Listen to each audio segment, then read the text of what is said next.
ఓం నమ శివాయ. ఇప్పుడు నేను చెరువు గట్టుకు వచ్చిన 3 గుండ్లు పైకి వెళ్తున్నాను అనమాట దేవుని దర్శనం చేసుకోవడానికి. నాతో పాటు మీరు కూడా దర్శనం చేసుకుంటారండి.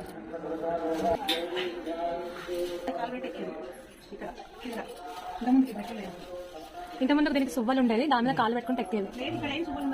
ఈయన కూడా మెట్లు ఉండేదా? జస్ట్ ఈ రాళ్ళ మీద కాలు, ఈ కింద రాళ్ళ మీద కాలు పెట్టుకుంటే ఎక్కేది.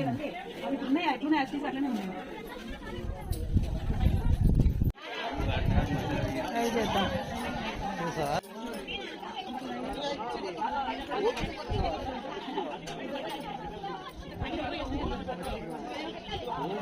గట్టిగా